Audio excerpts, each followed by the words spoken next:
लाडकी बहीण योजनेवर रोहित पवारांनी प्रतिक्रिया दिली आहे। लाडक्या बहीण योजनेत आता 50 लाख महिलांचं नाव कमी करण्यासाठी हालचाली सुरू आहेत। यांनी उलट महिलांना अधिक जोडण्याबाबत विचार केला पाहिजे असं रोहित पवारांनी म्हटलंय। मुंबईतील धोकादायक आणि जुन्या इमारतींच्या पुनर्विकासाला गती दिली जाणार आहे। जलद पुनर्विकासासाठी लोकप्रतिनिधींच्या सोबत बैठक घेऊन इमारतींच्या पुनर्विकासामधील अडथळे दूर करण्यात येतील अशी ग्वाही उपमुख्यमंत्री एकनाथ शिंदेंनी दिली आहे। विधान भवनातील दैनंदिन प्रवेश पास सुविधा बंद करण्यात आली आहे। पास सुविधा बंद असल्याने विधान भवनाच्या प्रवेशद्वारावर लोकांची गर्दी झाली। सुरक्षेच्या कारणास्तव पासेस थांबवण्याचे आदेश देण्यात आले। राज्यातील विविध सरकारी महाविद्यालय आणि रुग्णालयांमध्ये भेसळयुक्त औषधांचा पुरवठा होत असल्याच्या घटनांचे पडसाद विधानसभेत उमटले। या प्रकरणी संबंधित अधिकाऱ्यांसह दोषी कंपन्यांवर कारवाई करण्याची घोषणा आंबेडकर यांनी केली आहे। दरम्यान आरोग्यमंत्र्यांच्या उत्तरावर समाधान न झालेल्या विरोधकांनी सभात्याग केला आहे।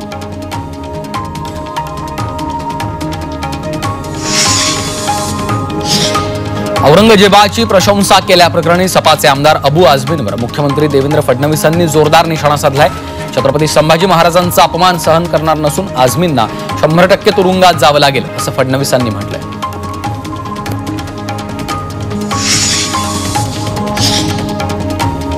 औरंगजेबाच्या वाढत्या वादाच्या पार्श्वभूमीवर संभाजीनगरमधील त्याच्या कबरीची सुरक्षा वाढवण्यात आली। मोठ्या प्रमाणात पोलिसांचा बंदोबस्त तैनात करण्यात आलाय।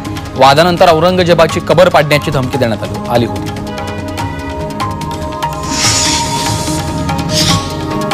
संजय शिरसाट यांनी संतोष देशमुखांच्या हत्येप्रकरणी वक्तव्य केलं। या प्रकरणामध्ये कोणालाही सोडणार नाही, मुंडेंचं नाव नाही, त्यामुळे कारवाई करणं योग्य नाही असं त्यांनी म्हटलं।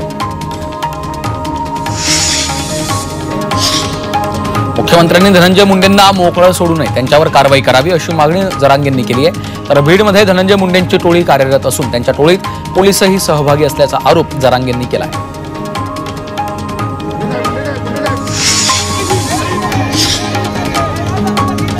भंडारा शहरातील एका अल्पवयीन मुलीवर शेजारी राहणाऱ्या वकिलानं अत्याचार केला। भंडारा शहरातल्या नागरिकांनी काळ्या फिती बांधून निषेध आंदोलन केलंय। तर या घटनेचा वकील संघटनांनी देखील निषेध केला असून नराधमावर कारवाईची मागणी केली। नाशिकमध्ये शासकीय कर्मचाऱ्यांनी जिल्हाधिकारी कार्यालयाच्या बाहेर आंदोलन केलंय। जुन्या पेन्शनच्या मागणीसह विविध मागण्यांसाठी शासकीय कर्मचाऱ्यांच्या वतीनं आंदोलन करण्यात आलं। मागण्या पूर्ण न झाल्यास संपावर जाण्याचा इशारा देण्यात आला आहे।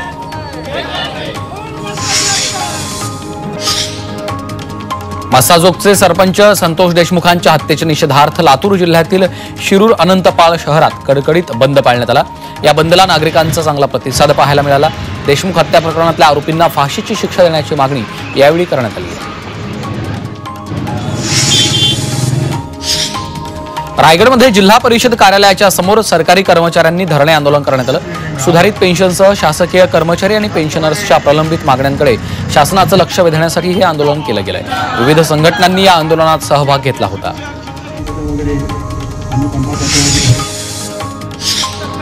मुंबईच्या घाटकोपरमध्ये मनसे कार्यकर्त्यांनी भैया जोशींविरोधात आंदोलन केलंय। मराठी गुजराती संदर्भातल्या वक्तव्यानंतर मनसे आक्रमक झाली।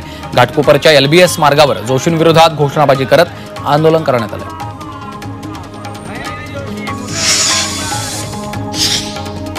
अहिल्यानगरच्या केडगावमध्ये समाजवादी नेते अबू आझमी यांच्या पुतळ्याचं दहन करण्यात आलं। केडगावच्या शिवप्रेमी तरुणांनी एकत्र येत आझमींविरोधात जोरदार घोषणाबाजी केली।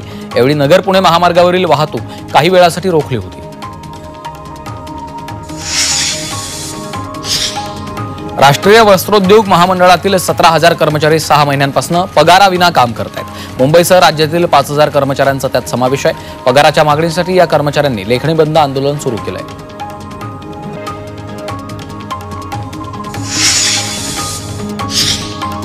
वाशिमच्या कारंजा तालुक्यातील शेतमजुरांवर मधमाशांनी हल्ला केला। या हल्ल्यात 4 शेतमजूर गंभीर जखमी झालेत। जखमी मजुरांना रुग्णालयात उपचारासाठी दाखल केलं असून एकाची प्रकृती गंभीर आहे।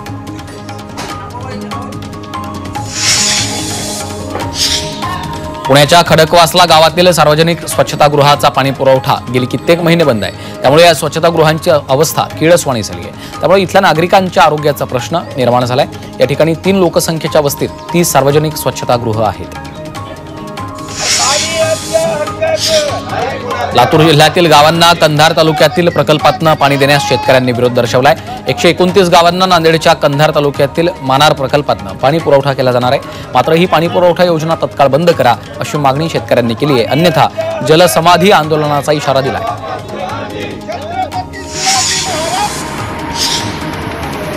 लोणावळ्यात काही भागांमध्ये दूषित पाणी पुरवठा होतोय, याचा नागरिकांच्या आरोग्यावर परिणाम होण्याची शक्यता आहे। शहरात कोटींचा खर्च करून पाणी शुद्धीकरणासाठी प्रकल्प उभारलेत, मात्र तरीही दूषित पाणी पुरवठा होतोय, त्यामुळे नागरिकांनी संताप व्यक्त केलाय।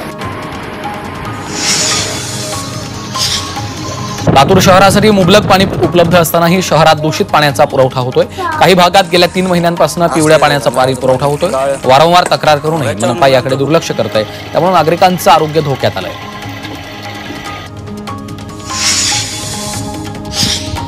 मुळशी आणि मावळमधील 10 गावांना पाणी पुरवठा करणाऱ्या कासारमई धरण पाणलोट क्षेत्रात 52% पाणीसाठा शिल्लक राहिलाय। सध्या उष्णतेच्या झळा बसू लागल्या, त्यामुळे धरणातील पाण्याचं बाष्पीभवन होऊन पाणी पातळीमध्ये घट होऊ लागली आहे। हा पाणीसाठा जुलै महिन्यापर्यंत पुरेसा आहे असा अंदाज आहे।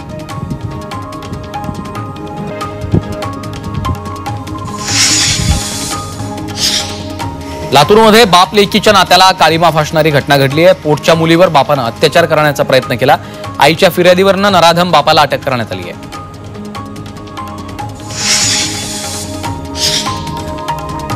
यवतमाळच्या वादग्रस्त ठाणेदाराची उचलबांगडी करण्यात आली आहे। ठाणेदार केशव ठाकरेंची नियंत्रण कक्षात बदली केली। डिलिव्हरी बॉयला मारहाण केल्याप्रकरणी ही कारवाई करण्यात आली आहे। अमरनाथच्या कांसई सेक्शन परिसरातील साईबाबा मंदिरात चोरीची घटना घडली। चोरट्यांनी चांदी आणि पितळेच्या वस्तूंसह देवांच्या मूर्ती चोरून नेल्यात। या प्रकरणी शिवाजीनगर पोलीस ठाण्यात तक्रार दाखल करण्यात आली असून पोलीस चोरट्यांचा शोध घेत आहेत।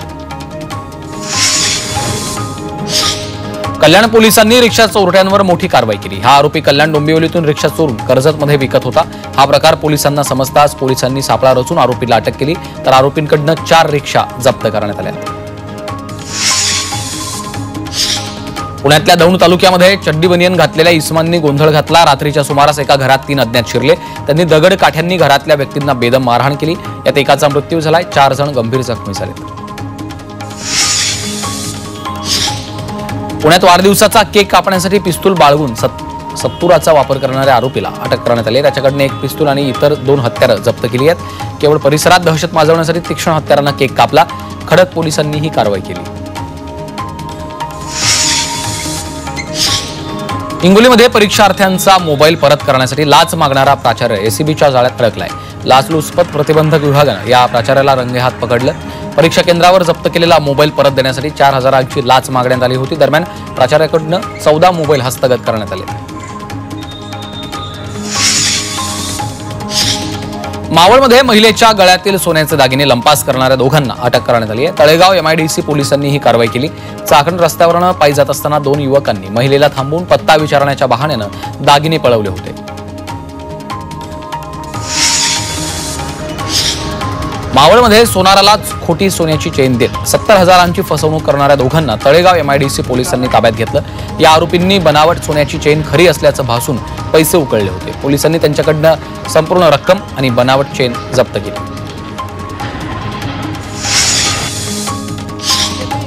शिर्डीच्या कोपर गावात बेकायदेशीर वाळू उपसा करणाऱ्या 2 बोटी उद्ध्वस्त करण्यात आल्यात। महसूल विभागानं ही कारवाई केली। दरम्यान लाखो रुपयांचं साहित्य सोडून वाळू माफिया फरार झाले।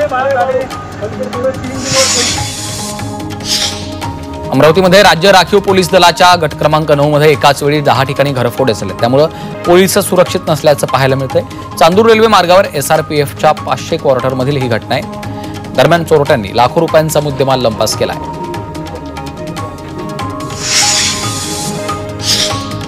नागपूरमध्ये चोरट्यांनी चक्क ATM वाहनातून पळवलं। 3 चोरट्यांनी भानेगाव इथले ATM पळवलेलं आहे। त्यांनी ATM बाहेरील CCTV कॅमेऱ्यांवर काळ्या रंगाचा स्प्रे मारला, त्यानंतर दुसऱ्या CCTVचं वायर कापलं। ATM घेऊन त्यांनी पळ काढला। यातनं 2,52,000चा मुद्देमाल लंपास केलाय। नाशिकमध्ये BSNLच्या सेवेवर बाधा आणणाऱ्यांवर कारवाईचा बडगा उगारणार आहे।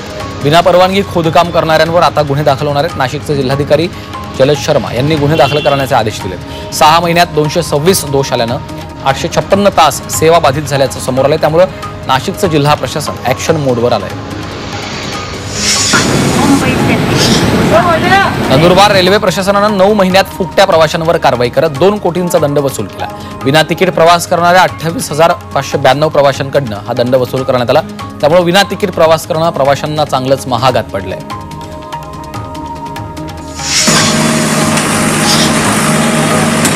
नवी मुंबईतील 6,000 अनधिकृत बांधकामांवर कारवाईची टांगती तलवार आहे. 2015 नंतर बांधण्यात आलेल्या अनधिकृत इमारतींवर महानगरपालिका कारवाई करणार आहे. उच्च न्यायालयामध्ये दाखल केलेल्या याचिकेमुळे मिळालेल्या निर्देशानुसार तसंच राज्य सरकारच्या निर्देशानुसार ही कारवाई होणार आहे.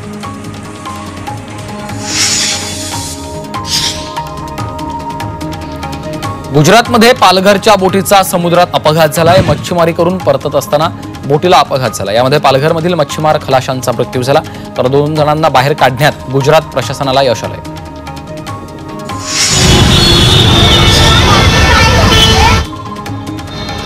पुण्यात इलेक्ट्रिक दुचाकीनं अचानक पेट घेतला. सध्या उन्हाचा कडाका वाढत आहे त्यामुळे गाडी तापली आहे. सुरुवातीला गाडीतून धूर निघू लागला, नंतर आग लागली. बीडच्या वडवणीत एका दुकानाला शॉर्ट सर्किटनं आग लागली. या दुकानामध्ये घराला रंग देण्यासाठीचे रंगाचे डबे ठेवले होते त्यामुळे आग जास्त भडकल्यानं डब्याचा स्फोट झाला. या आगीत लाखोंचं नुकसान झालंय.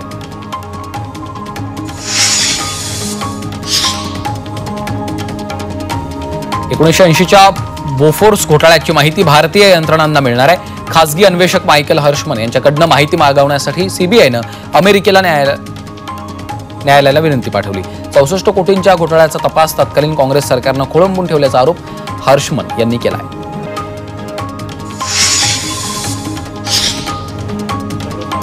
देशात खाद्यतेल वापरात घट झालेली आहे. भारतीय खाद्यतेल व्यापारी महासंघाच्या अभ्यासात ही बाब उघड झाली. देशात खाद्यतेल आयातीमध्ये घट झाली. देशातील साठा देखील कमी झालाय तरीही तेलाचे भाव स्थिर आहेत. वापर घटल्यानं भाव नियंत्रणात राहिल्याचं स्पष्ट झालंय.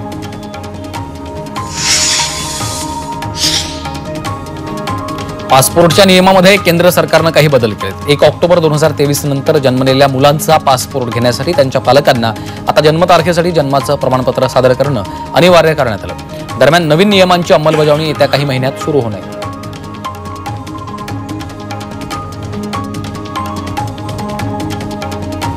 नवीन नियमांची अंमलबजावणी आता लवकरच होणार आहे. पासपोर्टच्या नियमांमध्ये बदल करण्यात आलेले आहेत.